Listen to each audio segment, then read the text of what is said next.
Hi, in this video we will look at close passage, one of the other question patterns that you will find in your English section, right?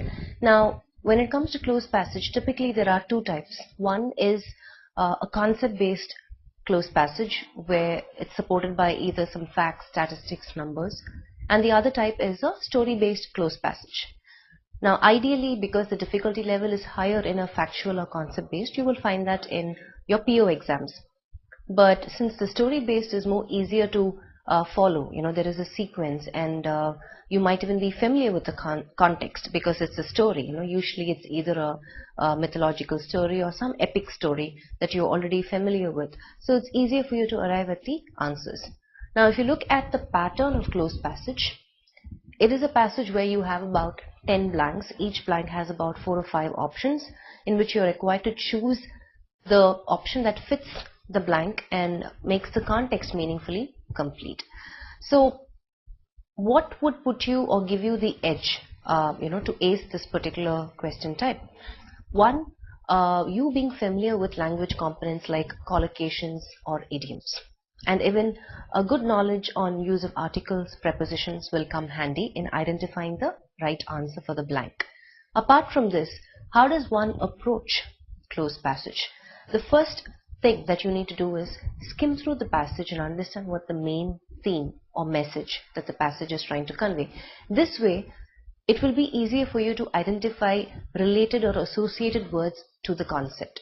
The second one is also look at the blank and look at the preceding and the following sentence, because close passage has to do with context. Your context gives you clue words and hint words to also arrive at the right answer.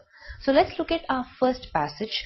Let's follow this step-by-step procedure and go and find the answers that fit the blank and ensures or enables us to make the passage meaningfully complete. Let's look at our first passage. Reading. Seed quality is an dash aspect of crop production. For ages, farmers have traditionally been selecting and dash good quality seed since it was in their interest to do so. They knew and understood the importance of quality seed in production. However, with the advent of Green Revolution technology based dash on the high-yielding dwarf varieties of wheat and rice, mainstream thinking changed. Agricultural scientists, for reasons that remain dash, begin to doubt the ability of farmers to maintain seed quality dash. Aided by the World Bank, the Ministry of Agriculture launched a National Seeds Bank and launched a National Seeds Project in 1967. Under the project, spread into 3 phases, seed processing plants were dashed up in 9 states. 6 states were covered under Phase 1. All that the huge processing plants were dashed to do was to provide certified seeds of food crops, mainly self-pollinating crops, to farmers. In mid-1980s, the International Rice Research Institute in the Philippines concluded a study which dashed that there was hardly any difference in the crop yields from transplanted rice and from the crops sown by broadcasted seeds. One would wonder why, in the first instance, were the farmers asked to dash over? To help the mechanical industries grow. Since rice is the staple food in Asia, tractor sales could only grow if there was a way to move the machine in the rice fields. No wonder the sales of tractors, puddlers, reapers, and other associated dash soared in rice-growing areas. Now, after reading the passage, ideally you wouldn't take so long because I'm reading loud, but if you read it in your mind, you should be able to finish the passage well within a minute. Now, having read the passage, you understand that the main theme is about seed quality. So we will look or pay attention, to words associated to this. Now, let's look at our first blank and let's look at the options that we have for the first blank. Option 1, irrational. Option 2, main. Option 3, brilliant. Option 4, important. And option 5, empathetic. Now, going back to the passage, we understand that there is a hint word. And the hint word is nothing but our indefinite article an, right? We understand that the word following that has to be a word that starts with a vowel. Now, let's go back and look at the options and see what are the words that are starting with a vowel. Irrational, important, and empathetic. So we can easily eliminate main and brilliant because both those words start with a consonant, M and B. Now, if you look at irrational, seed quality is an irrational aspect of crop production. That seems very illogical because it's a very rational concept of crop production, right? So we can eliminate option 1. What about option 4? Important. That seems like our best fit. But let's look at empathetic here. Empathetic, again, we know is a word that is normally associated with feelings, right? With people. When you say I empathized with her, which means you put yourself in her shoes and you feel what he or she is going through. Now that is not applicable in this context here. So we know that the answer for our first blank is option 4, important. So seed quality is an important aspect of crop production. So let's go ahead and make that change.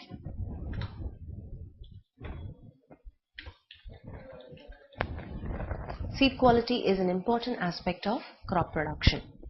And then we continue. For ages, farmers have traditionally been selecting and dash good quality seed since it was in their interest to do so. Now let's go ahead and read the following sentence as well. They knew and understood the importance of quality seed in production. Now, which means we're looking at them selecting, which is another keyword for us in the context, right? Selecting, and then I have and, which is our synonym hint word, which means I need to look for a word in line with selecting. What do you select and what do you do in order for you to produce, quality seeds, right? That's what we're looking at. So for the second blank, let's look at our options. For the second blank, we have maintaining, trusting, selling, processing, and creating. So are we selecting and trusting? Are we selecting and maintaining? Are we selecting and selling? Are we selecting and processing? Are we selecting and creating? Now, for me to continue to produce good quality seeds, I need to maintain that quality, right? That's the more logical fit. So for the second blank, we understand that our answer would be selecting and maintaining. So let's write that down. So seed quality is an important aspect of crop production. For ages, farmers have traditionally been selecting and maintaining good quality seed since it was in their interest to do so. They knew and understood the importance of quality seed in production. So we've arrived at the answers for the first two blanks for the first paragraph. Let's move on to our second paragraph. However, with the advent of Green Revolution technology based dash on the high yielding dwarf varieties of wheat and rice, mainstream thinking changed. Now, there's a little bit of history here. If you are familiar with how Green Revolution started in India, basically in 1961 there was a famine, and then the first two cereals that they tried, to experiment with was wheat and rice. So we understand. Let's look at the options for the third blank. We have necessarily, exceptionally, primarily, regularly, and truly. In fact, Punjab was a state that was selected because of its, sufficient water supply and good agricultural history that it had. So if you ask me, because the first two cereals that were chosen to do this, primarily were wheat and rice. So for blank 3, a little bit of history comes handy in you selecting the right answer. So however, with the advent of Green Revolution based primarily on the high yielding dwarf varieties of wheat and rice.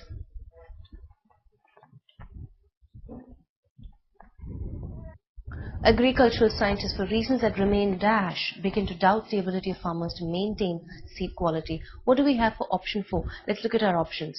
Option 4, unexplained, doubt, some, true, sad. Going back to the passage, it says, agricultural scientists, for reasons that remain unexplained, that reasons that remain doubt. Now, if I have to use doubt there, I'll have to use doubtful. I need an adjective, right? Some, true, and sad again don't fit the blank. In fact, this is a collocation, right? This is a good example of a collocation. For reasons that remain unexplained. Now, just to reiterate, what is a collocation? A collocation is a set of words, it's an expression which is used repeatedly in a context. We've heard people use that repeatedly in a context. Now that's a collocation. So here, in this context, reasons that remain unexplained is a collocation. So let's go ahead and make that change here. Alright, moving on to our next fifth blank. Begin to doubt the ability of farmers to maintain seed quality What do we have for the fifth blank? Our options are himself, sometimes, proper, improve, themselves. So here, themselves I know is a reflexive pronoun. Now, a reflexive pronoun always refers to action upon oneself. So in this sentence, who's the subject? Who are we talking to? Who is being addressed? Agricultural scientists, for reasons that remain unexplained, begin to doubt the ability of farmers. So they're talking about farmers to maintain seed quality, because farmers, we know it's plural, we're talking about more than one farmer, and the appropriate reflexive pronoun would be not himself, obviously, because we're not talking about one farmer, we're talking about a lot of farmers here, themselves. Yeah, option 5. Right? Option 5 is the answer for the fifth blank. Let's go ahead and make that change. So we've covered answers for the first 5 blanks. Let's move on and complete the next 5 blanks. Aided by the World Bank, the Ministry of Agriculture launched a National Seeds Bank and launched a National Seeds Project in 1967. Under the project, spread into 3 phases, seed processing plants were dashed up in 9 states. This almost looks like a collocation for me. You know, even without looking at the options for the blank, I'm able to come up with an appropriate word. One other way of looking at it is also using the method of substitution. If you were to substitute your own word in this blank to complete the context, what would it be? Right? Under this project, spread into 3 phrases, seed processing plants were dashed up in 9 states. It looks like they were planted there, right? So what would be the right word? Let's anyway take a look at the options that we have for 6th blank. Established, created, set, wound, thought. Do you pay attention to these, preposition? Up, right? What is this? So we need to figure out a word that goes in line with up, right? If I look at my options, established up doesn't set well, created up doesn't set well, set up sets really well. That's a collocation. I've heard people use that repeatedly in various contexts. Wound up, thought up. So here I know the answer is option 3, set up, right? So let's go ahead and make that change for our 6th blank. Set up in 9 states. Continuing, 6 states were covered under phase 1. All that the huge processing plants were dashed to do was to provide certified seeds of food crops, mainly self-pollinating crops, to farmers. Were dashed to do. What are the options we have for the 7th blank? Tried to do, matter to do, meaning to do, supposed to do, expect to do. Where? So that's another clue for you right there. Where, dash to do. Where tried to do, where matter to do, where meaning to do, where supposed to do, where expect to do. If I have to use expect, it has to be expected to do, right? It's not in the right form, option 5. So we know what sounds right, option 4, supposed to do. So let's make that change. 6 states were covered under phase 1. All that the huge processing plants were supposed to do was to provide certified seeds of food crops, mainly self-pollinating crops, to farmers. Let's continue. In mid-1980s, the International Rice Research Institute in the Philippines concluded a study which dashed that there was hardly any difference in the crop yields from transplanted rice and from the crops sown by broadcasted seeds.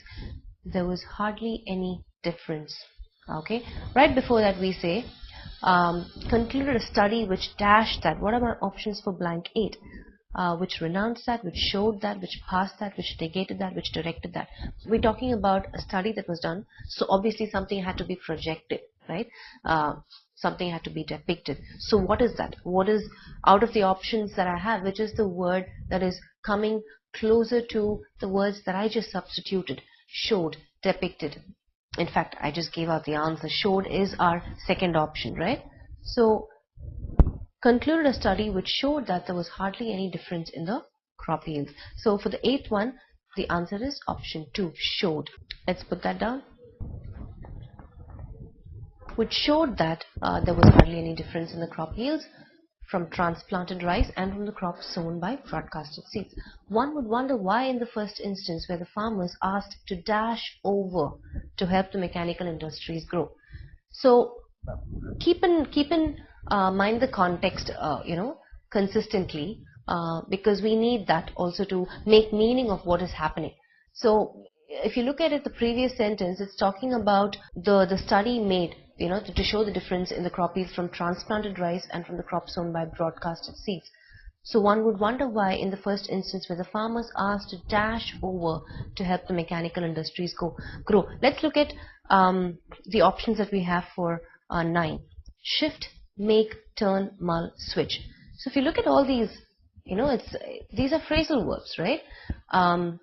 Over is again a preposition, and then I have the verbs. All these are verbs: shift, make, turn, mull, switch. I know a verb plus a preposition is a phrasal verb.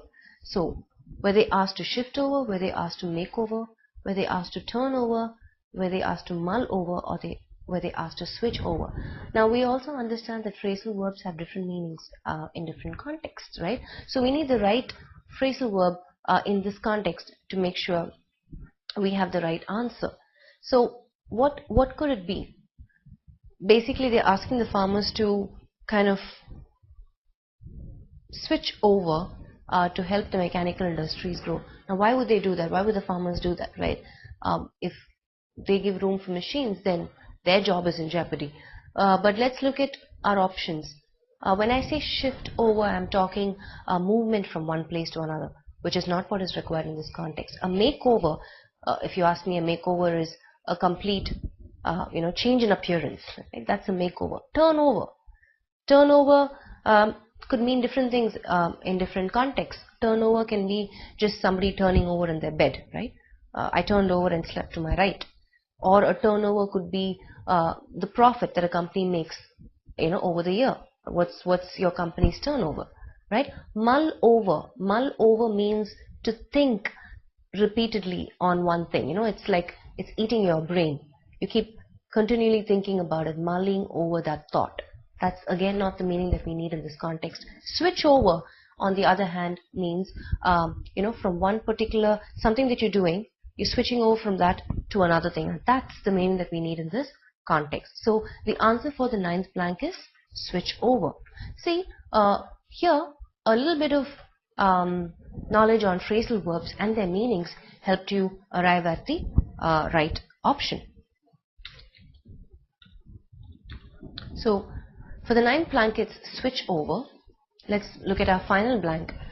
Since rice is the staple food in Asia, tractor sales could only grow if there was a way to move the machine in the rice fields. No wonder the sales of tractors, puddlers, reapers, and other associated dash soared in rice growing areas. See again, for the 10th blank, the context is going to help you. Do you see a list of series, right? If you look at it, you have tractors, puddlers, reapers, and other associated. There again you have your hint word and, synonym hint word, which means all those are examples going before. So I have the synonym hint word, which means I need to look for a word in line with all these other examples that are given here. Let's look at the options that we have for blank 10. Sell, equipment, people, techniques, creatures. So this is an easy one. Those are all examples of what? Equipment, right? All those are equipment. So there you go. And other associated equipment. Let's make that change.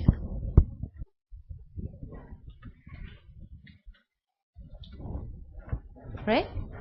So there you go. You've arrived at the answer for all the 10 blanks.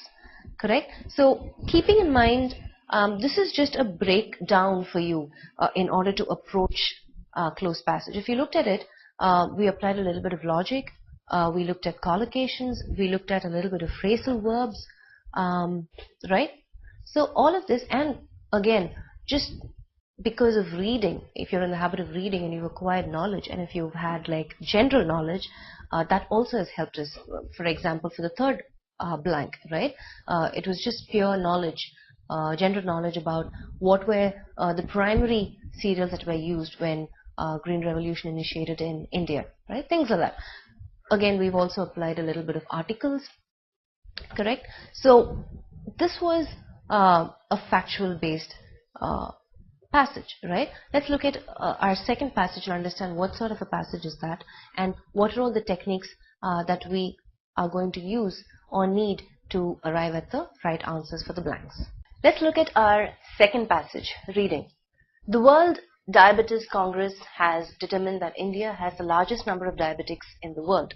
Apart from the loss of productivity, the dash burden is alarming, $2.8 billion annually. Sedentary jobs, dash of electronic entertainment, changing diet patterns, and dash dependence on automobiles have driven the activity dash of Indians' lives, especially in cities. The dash is therefore to make people physically dash and requires interventions which impact a large dash of the population. Admittedly, physical activity is a dash of choice and is strongly driven by dash preferences. But policy making needs to shift to dash moderate levels of physical activity in the daily lives of people. One way to accomplish this is to create walkable communities that give residents a variety of destinations within walking distance. Now, this is the first step, right? To skim through the passage, understand what's the main theme or message. So what do you think this passage is about? To me, it looks like something to do with lifestyle or even health, right? Or just physical activity or the absence of it, right? Something along all these lines. So we understand what the main message is. Now we need to look at words associated with this concept, with this theme, right? This again is a concept-based passage, correct? So again we have 10 blanks. We're going to look at all the blanks. We're going to use the context as a clue, and then we're going to see what are some other techniques that is going to help us identify the right answer for the blank. So let's look at the options for the first blank. Health, economic, finance, subsidy, and physical. These are my 5 options for blank 1. And if you look at blank 1, it says apart from the loss of productivity, the dash burden is alarming, and then you have a hyphen, and then you have a statistical figure, right? $2.8 billion annually. You have that. So that's a clue for you again. So from the options, if you look at it, what do you think could be required there? If you look at blank 1, it says the dash burden. Now burden I know is a noun form, right? So I need a word describing the burden. So I need an adjective there. So that's one way of looking at it too. I have this clue, $2.8 billion annually, which is a statistical figure, and then I have I know what form I need in that blank. Now let's go back and look at the options. Now in the options, health, economic, finance, subsidy, and physical. Now in these, I know health, finance, and subsidy are not adjective forms, right? What is the adjective form of finance? Third option should be financial. Right? Even if I want to take that because of that statistical figure, I'm not able to use it because it's not in the right form. I don't say finance burden, I say financial burden, right? Subsidy again is a noun form, health again is a noun form. I've left with option 2 and option 5. Now, does physical burden make any sense here? No. But what makes sense here? Economic burden. Economic is in the right form, it's in the adjective form, and yes, it fits the context because we're talking about statistics. We're talking, there's a number involved here, right? So the economic burden is alarming. Okay, moving forward.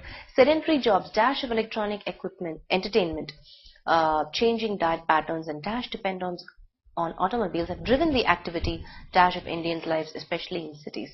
So if you look at all these, I see a lot of examples. Sedentary jobs. What's the meaning of sedentary?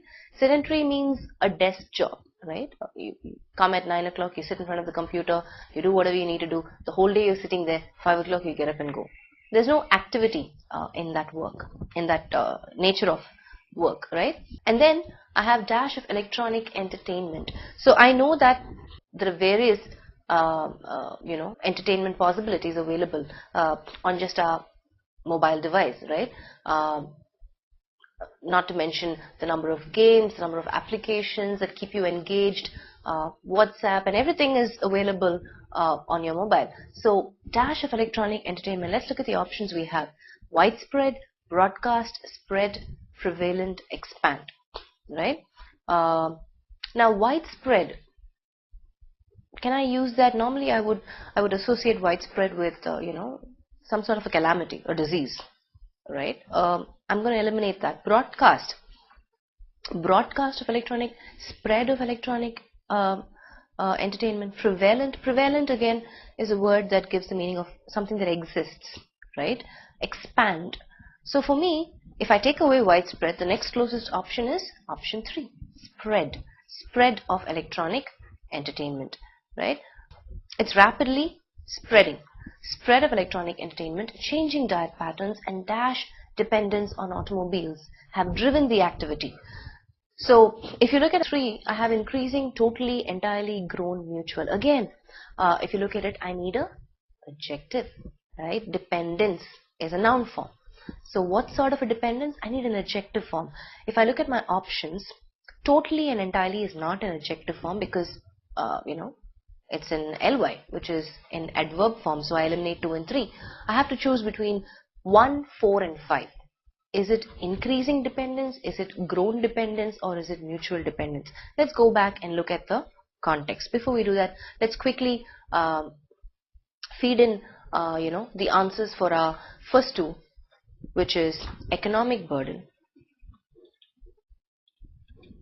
and the next one was spread of electronic entertainment, changing diet patterns, and dash dependence.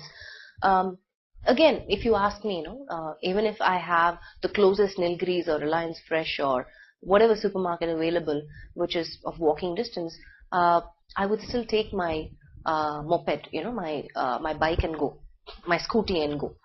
Or even if people have their offices at a pretty close distance, they would still rely on their car. Correct? So there's a what dependence on automobiles? In this context, what are we talking about? So if I look at my options again, I have increasing or grown or mutual. It's not grown dependence.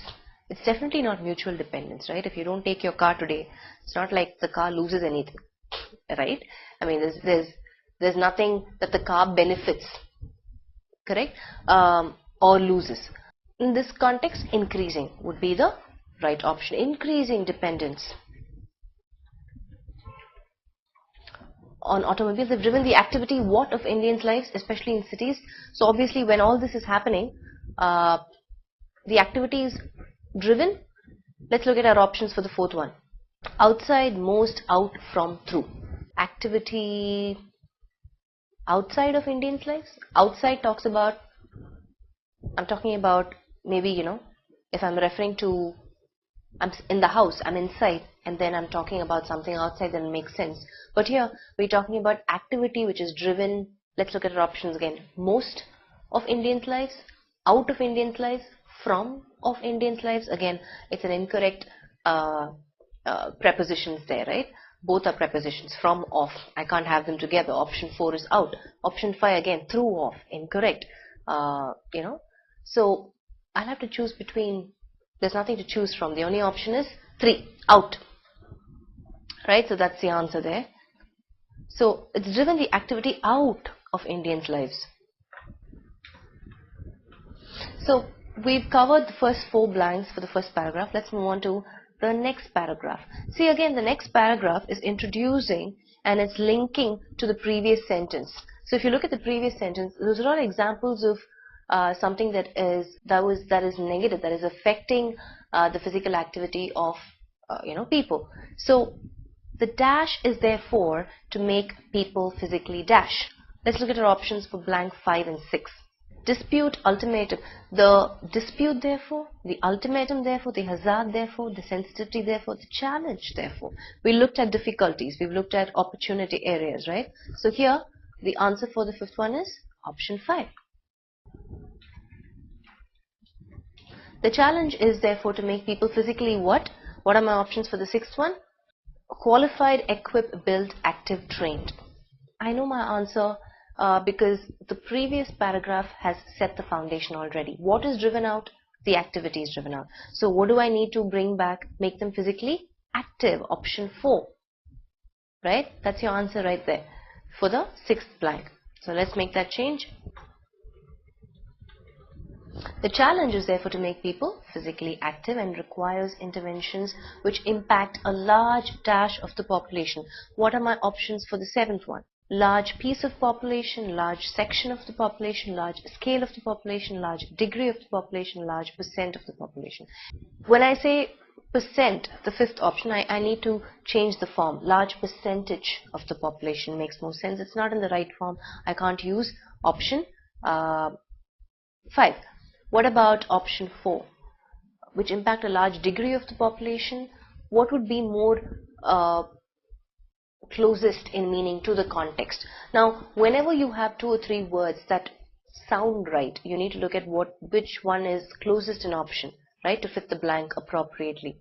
So if you look at it, I have scale. Again, scale is talking about, some sort of range which is not provided in the context. So I can't use scale, nor can I use degree, because again there is nothing supporting that.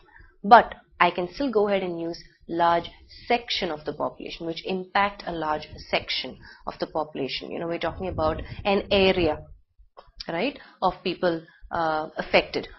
So section would be more appropriate. So let's make that change. Large section of the population. Admittedly, physical activity is a dash of choice and is strongly driven by dash preferences. What do we have for blank 8 and 9? What are my options? Physical activity is a lack of choice, is a want of choice, is a matter of choice, is a scarcity of choice, is a right of choice. Now this again is a collocation, right? Option 3, matter of choice, is a collocation. You heard people use that expression repeatedly in various contexts. So the answer is that. What about the 9th blank? And is strongly driven by what preferences? What are my options? Individually preferences, showing preferences, given preferences, special preferences, personal preferences. Again, I need an adjective here, right? Modifying the noun preferences. What sort of preferences? If I look at my options, individually is in the adverb form. I can't use that. Showing is the verb, continuous verb tense form. I can't use that.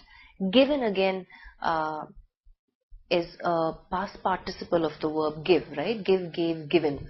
I won't be able to use that here in this context. I have to choose between special and personal. But in terms of collocation and in terms of the context and in terms of a logical fit, physical activity is a matter of choice and is strongly driven by personal preferences, right? It's their own, individual to individual, what they prefer. So for the blank 9, it would be option 5, personal preference. Let's make that change. So physical activity is a matter of choice and is strongly driven by personal preferences. Great. But policy making needs to shift to dash moderate levels of physical activity in the daily lives of people. Let's look at the last sentence, the following sentence for the blank, and see if that's going to help us arrive at the right option to complete this blank. One way to accomplish this is to create walkable communities that give residents a variety of destinations within walking distance. So here they have a plan. They're planning to start something, right? They want to shift the mindset of people, enabling them not to depend so much on electronic equipments or anything that stops them from being physically active. So here they're trying to make changes, bring changes. So what would be the right word? For my 10th blank, let's look at our options. Attract, pursuit, indulge, introduce, insist. Now when you're trying to change something, you need to start off somewhere. So in the word that brings in that meaning, to begin, to create, to establish something is option 4, right? Introduce. So that's what we need in this context, in this blank. So let's do that. Shift to introduce moderate levels of physical activity in the daily lives of people. Alright, so here we have all the 10 blanks, making the passage meaningfully complete. So in this passage, if you notice, we've used again a little bit of collocations. We've looked at forms, right?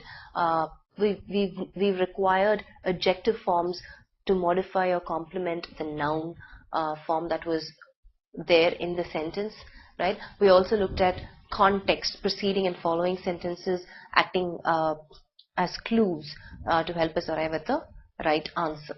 Our third passage for close passage reading. The large number of natural disasters within a few days in late September has led to 2 assumptions. First, we are experiencing more natural calamities today dash ever before. And second, the distribution of disasters dash unequal. A UN report that studied natural disasters dash 1975 and 2007 found that not only is the dash of catastrophes increasing because of climate change and environmental dash, but also that the brunt of tragedies is borne dash poor countries least equipped to deal with such dash. It is true that some countries are disaster prone, but some dash, Japan for example, have managed to overcome their geographical disadvantages. Dash to UN estimates, equivalent populations in the Philippines and Japan dash the same number of cyclones each year, but 17 times more people perish in the Philippines than in Japan. In some ways, natural disasters give developed economics an excuse for technological improvement, while in poorer ones it feeds a vicious cycle, since they are constantly struggling to recover from natural calamities. They cannot afford the disaster prevention measures needed. So, having read the passage, we understand that the main focus or the main theme of the passage has to do with natural disasters, right? Calamities. So we have an idea, and we understand usually we would be needing negative words associated with this particular concept, right? So now let's look at each of the blank. Let's look at our options. Let's see what are the techniques that we're going to apply to identify the right fit. The large number of natural disasters within a few days in late September has led to two assumptions. What are the two assumptions? First, we are experiencing more natural calamities today dash ever before. Let's look at our options for blank 1. As then, not of since. Okay. Now if you look at these options, this is a collocation, which means you've heard people use this expression repeatedly in various contexts. Are you able to identify the collocation? Today, then, ever before. Option 2. Right? Today, then, ever before. That's a collocation right there for you. So for our blank 1, the option is 2. Let's go ahead and write that down. And what is the second assumption? The distribution of disasters dash unequal. Now this is a little tricky because sometimes when it comes to subject-verb agreement, we kind of tend to miss out what is the subject. Now in this phrase, if you notice, it says the distribution of disasters dash unequal. Let's look at our options first for the second blank. I have being, are, often, is, seen. The distribution of disasters dash unequal. I know I need a helping verb, right? And all my options are pretty much helping verbs, except for often, right? It's an adverb of frequency. Being, are, is, and then again I have seen, which is a static verb, right? Appears, seems, all of that. So looking at my options, I need to choose between option 2 or option 4, because all the other 3 don't fit the option logically, right? You don't say the distribution of disasters seem unequal or often unequal or being unequal. I know for a fact that definitely 1 and 3 can't be, but what about seem? Why can't it be seen? We're going to understand why it can't be seen. Now what is the subject here for us? Let's identify that first. Yeah, the subject here is not the disasters. The subject here is actually the distribution. That's the subject, right? Which is talking about a single commodity, one particular aspect, the distribution. So it's a singular subject, which means I need a singular verb, and that's why even though seem sounds right, I can't use it because seem is a plural verb. Seems with an S would be the singular verb, matching the singular subject, the distribution. So here the distribution of disasters is unequal from the remaining options that are left. Option 4 is. So let's make that change. Moving forward, a UN report that studied natural disasters dash 1975 and 2007 found that not only is so I have a comparison here, and there are 2 specific years mentioned, 1975 and 2007. So a UN report that studied natural disaster, it has to be somewhere along the lines of 1975 and 2007. Let's look at our options for option 3. After, prior, between, separating, affecting. I know clearly I don't even have to waste time for this blank. It's obviously option 3 because there are 2 specific years given, and we're looking at something happening between these 2 time frames. Alright, a UN report that studied natural disasters between 1975 and 2007 found that not only is the dash of catastrophes increasing, because of climate change and environmental dash, but also that the brunt of tragedies is borne dash poor countries least equipped to deal with such dash. Now if you look at this entire sentence, there are 4 blanks in this very sentence, right? So let's understand what do we need here. Found that not only is the dash of catastrophes. Okay, so let's look at our options for blank 4. Response, dances occurring, damage, frequency. We're talking about the number of times these catastrophes are happening. So obviously, bringing in the meaning of number is option 5, the frequency. Okay, so let's make that change. The frequency of catastrophes is increasing because of climate change and environmental what? So when catastrophes happen, something negative is going to be the end result, right? The consequence of that is something detrimental. So let's look at our options and see which word gives me the meaning of something detrimental. Degradation, protection, detriment, audit, summit. I have the word detriment there, but is it in the right form? Obviously it can't be protection, it's a positive word. Option 2 is out. What about option 4 and option 5? These are words that do not logically fit the context, right? We're not talking about any audit here. We're not talking about a summit. What's a summit? A summit is it's more like a conference, right? We're not referring to that. We'll have to choose between degradation and detriment. So what can be the answer in this context? If you look at it, change and environmental degradation, right? I need a noun form very clearly. Environmental is in the adjective form describing what sort of degradation. What is degradation? Degradation, something that causes some sort of disaster, or rather something that's wearing off, right? Something that's making the entire place more worse than what it was.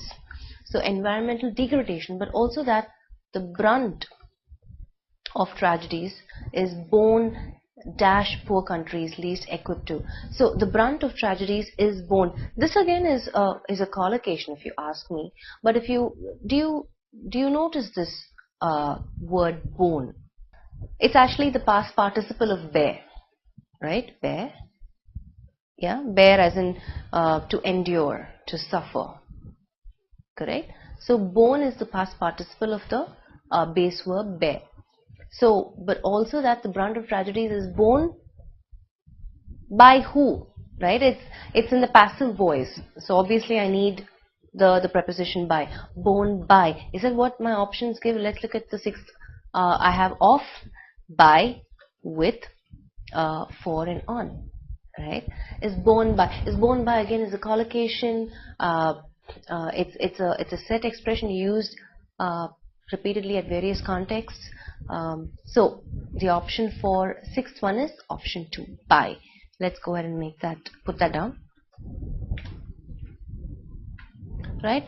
Brunt of tragedies borne by poor countries least equipped to deal with such what? What are my options for option 7? Such calm, such misbelief, such misfortunes, such faith, such mistake. I know it definitely can't be the positive words, right? I can immediately eliminate 1 and 4. Calm and faith out. Not the right words in terms of logic. What about 2nd, 3rd and 5th? Misbelieve, inappropriate word again in the context. We're not talking about any misbelief here. Misfortunes seems the apt word, the appropriate word in terms of logic, right? What's a misfortune? A misfortune is something that you don't want happening to someone, right? It's just unfortunate that something like that should happen. So the context, what is the context telling you? That's exactly what the context is telling you.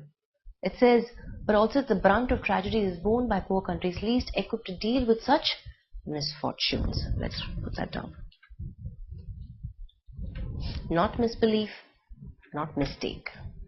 Moving on, it is true that some countries are disaster prone, but some dash Japan, for example. Let's look at our options for 8. In spite, even, since, how, like. In spite Japan, even Japan, since Japan, how Japan, like Japan. What is it? I have a clue word right there. You know, right after the context, I have something called for example. So they're taking Japan as an example. So what's the right fit here? Like Japan. Yeah, made that change. For example, have managed to overcome their geographical disadvantages. Alright. Dash to UN estimates equivalent populations in the Philippines and Japan dash the same number of cyclones each year, but 17 times more people perish in the Philippines than in Japan. So they're using Japan as an example and then they're comparing it with Philippines. Let's look at our options for blank 9. Thanks, comparing, similar, according, linked. So there is a UN estimate. So obviously, from the options given, thanks to UN estimates, there's nothing to thank here. We're talking about catastrophe, a disaster, something unfortunate, a misfortune, right? So I can take away positive words like thanks. So option 1 is eliminated. What about comparing or similar or linked or according? Linked to UN estimates doesn't make sense. Option 5, it doesn't sound right. It's not logically fitting the context. Comparing to UN estimates equivalent populations of the Philippines, there is no other estimate that is compared here.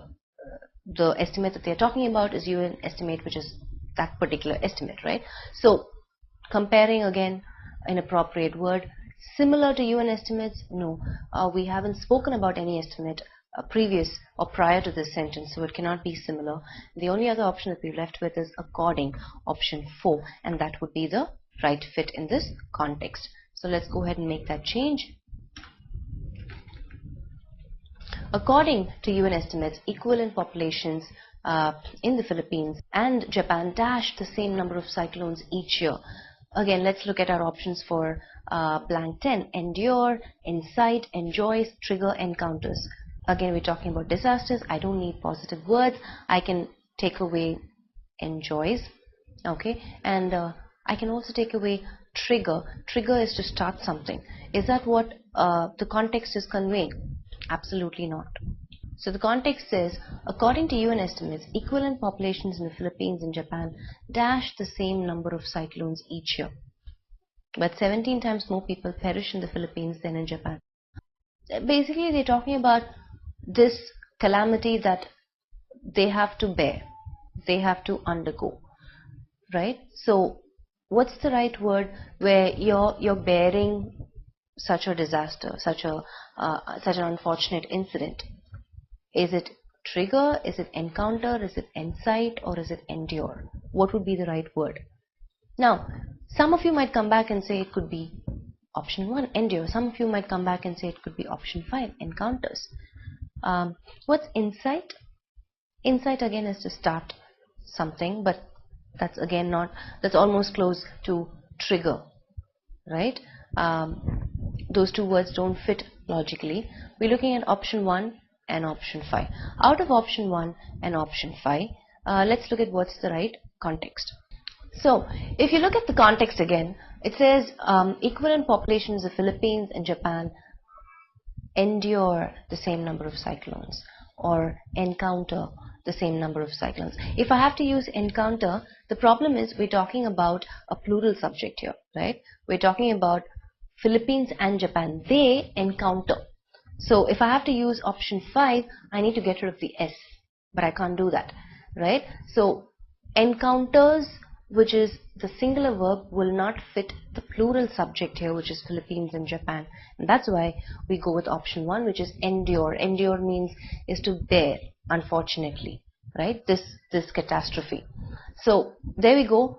For our last blank, it's option 1, endure. And then all our 10 blanks are complete, right? So what have we used?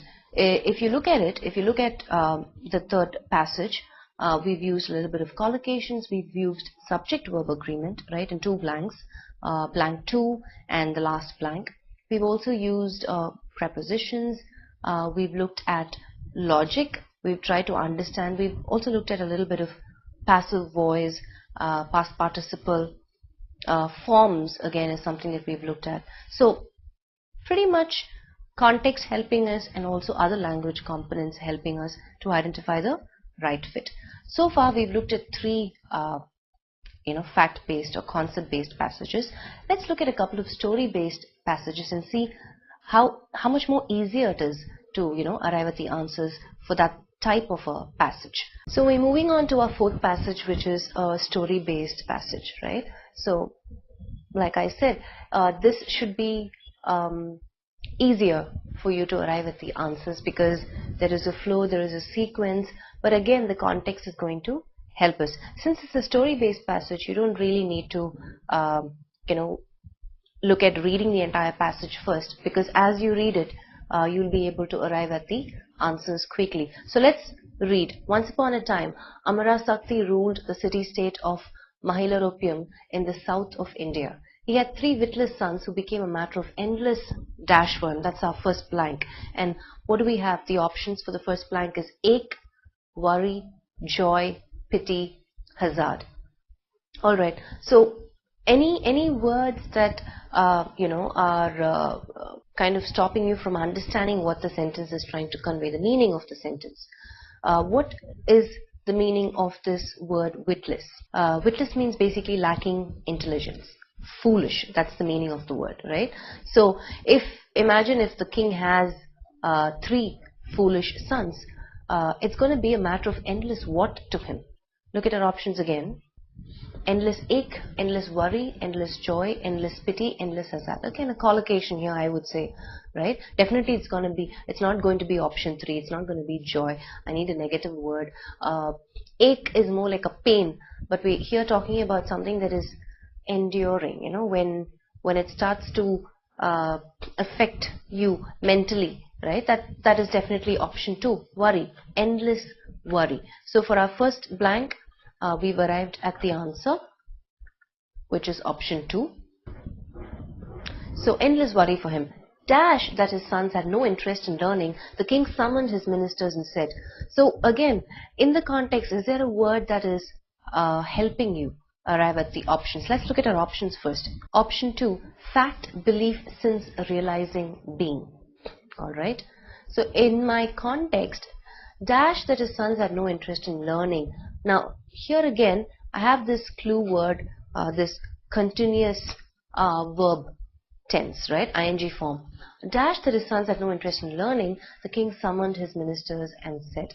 So understanding that his sons had no interest in learning, is there another word complementing that continuous verb tense form from our options? Yes, there is. Let's look at what option that is, which is option 4, realizing. Right? Realizing, not fact, not belief, not since, not being, because all of this will not grammatically fit in that context, right? You can't use any of the other options. Even if you want to do that, use it and see how it sounds. It will not sound right. So for the second blank, the option is 4.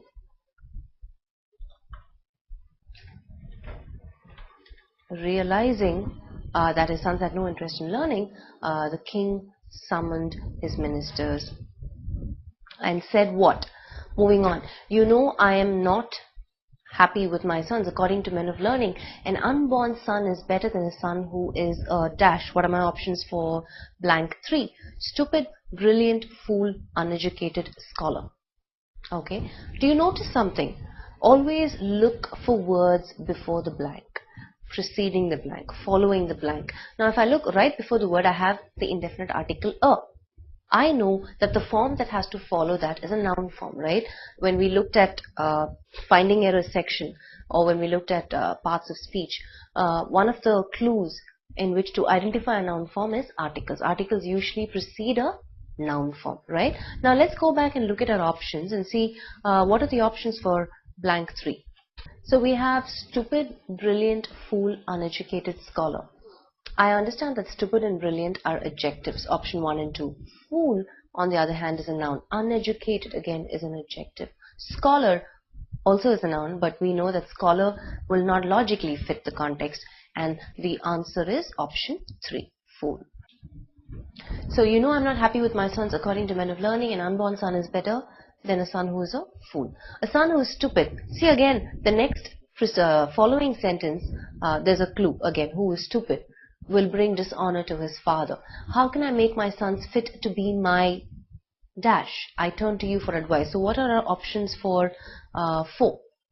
Option 4, Self places successors level siblings. He's obviously referring to his 3 foolish sons, and he's worried that they are, foolish, and he wants that changed.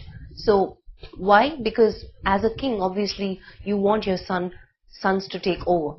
After the king, it's them who's going to rule. So in that case, what would be the right fit? Option 3, successors. What are successors? One who follows, right? The next in line to take over. Successors, right? So one of the ministers dashed the name of Vishnu Sharma, a great scholar enjoying the dash of hundreds of his disciples. What do we have for option 5 and 6? Option 5, suggested, requested, called, pointed, said. Obviously, one of his scholars suggested the name of Vishnu Sharma. He did not requested, he did not called, he did not pointed, he did not said, right? Suggested, because he's telling the king. So it's a suggestion. A great scholar enjoying the dash of hundreds of his disciples. 6 blank. Enjoying the teachings, he is the scholar. He teaches, right? He will not be enjoying the teachings of his disciples. Because he is a great scholar, obviously he is going to receive something from them. That's what he enjoys. What is that? Is it attendance? Is it glamour? Is it rights? Or is it respect? Obviously it is option 5, respect, right? So let's go ahead and change that. One of the ministers suggested the name of Vishnu Sharma, a great scholar enjoying the respect of hundreds of his disciples. He is the most dash person to tutor your children. Again, notice clue words in the context. Most, the most. I know it's the superlative degree. Obviously, I need an adjective, right? Degrees of comparison, there's always an adjective. And it obviously has to complement the noun person. What sort of a person? The most what person? Let's look at blank 7. What are the options? The options are competent, right, easy, actual, skill. Okay, so all of it is actually adjectives, except for probably option 5, skill. It's not in the adjective form. Skilled, ed would be the adjective form. So skill is in the noun form. I can eliminate option 5. But I need a word that brings in the same meaning as skill though, right? He is the most apt person, right? He is the most what? For this particular job, he is the most right person. Again, right is in the extreme as it is. So I can't use a superlative degree before that. Easy, illogical, actual, illogical, competent, which also means skilled, right? So for blank 7, it will be option 1. Let's make that change. He's the most competent person. We've covered the first 7 blanks. Let's move on. The king summoned Vishnu Sharma and pleaded with him, "O venerable scholar, take pity on me and please train my sons. Turn them into great scholars and I will be dashed to you all my life." Without even looking at the blanks, you can come up with your own words, right? I'll be grateful to you all my life. If you had to substitute that blank with your own word.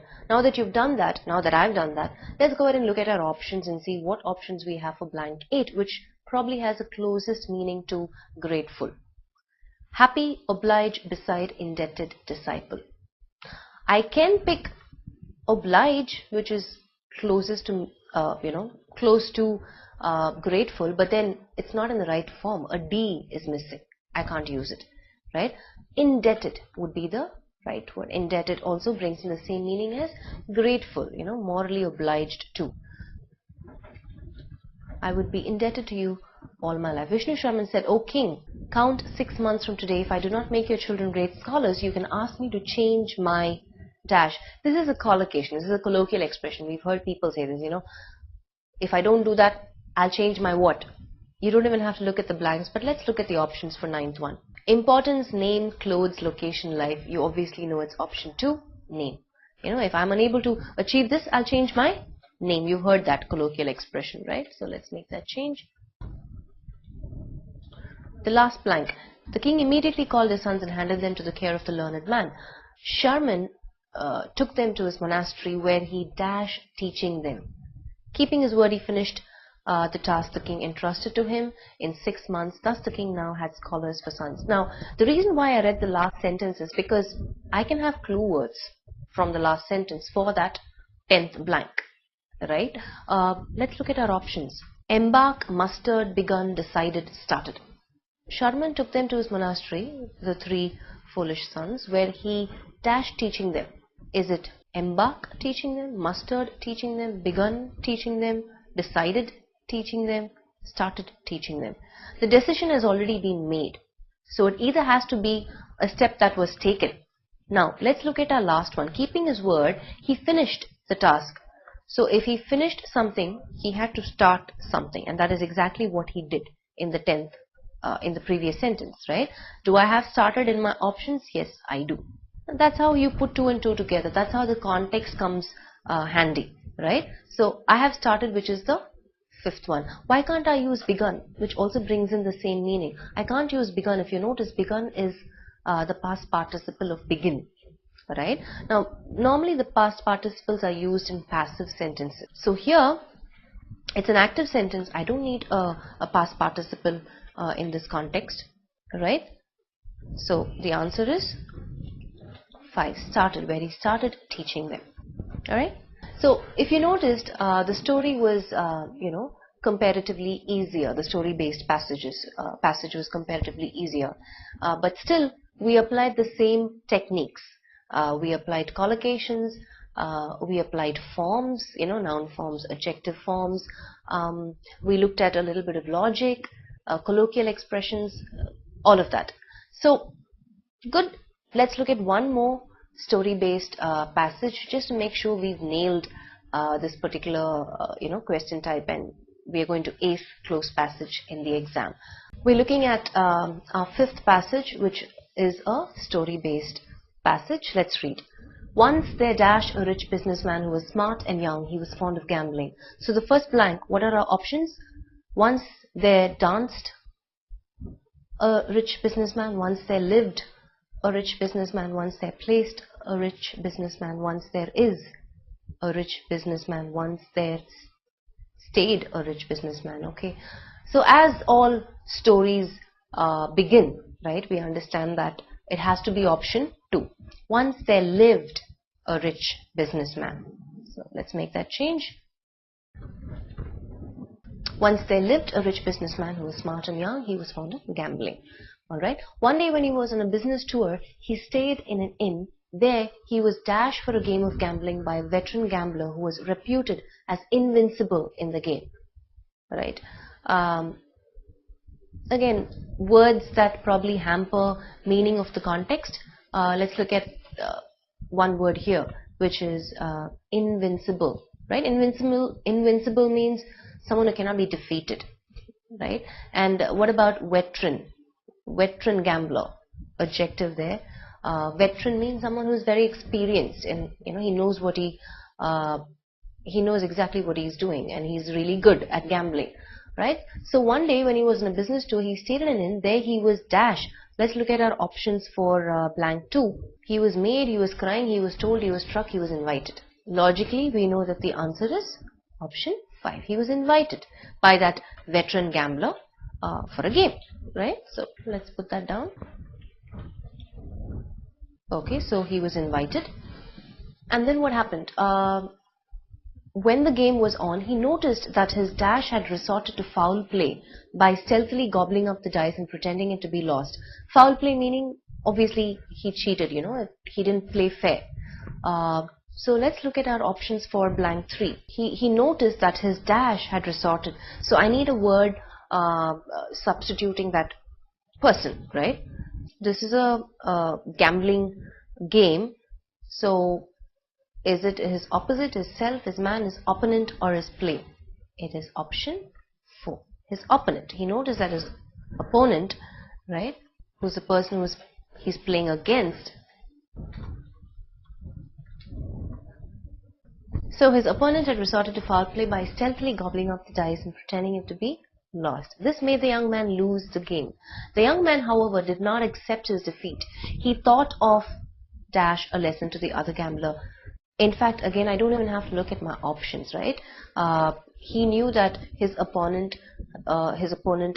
cheated him. Yeah, he did not play fair. So obviously he wants to take revenge. He wants to show him.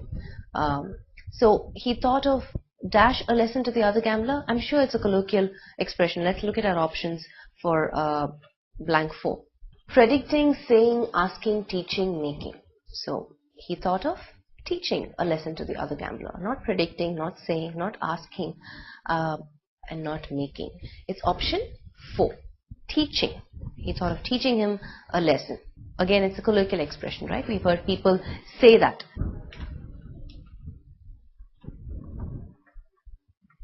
So when he returned home, he smeared the dice with poison and dried them carefully. Smeared, just applied, right? That's what the meaning of smeared is. Next day, he went to his opponent and dashed him for a fresh round of game. What are our options for 5? Slapped him, smelled him, challenged him, request him, killed him. I could say request, but then again, it's not in the right form. It has to be requested him. But here I have the right form, which is option 3, challenged him. So, and challenged him for a fresh round of game.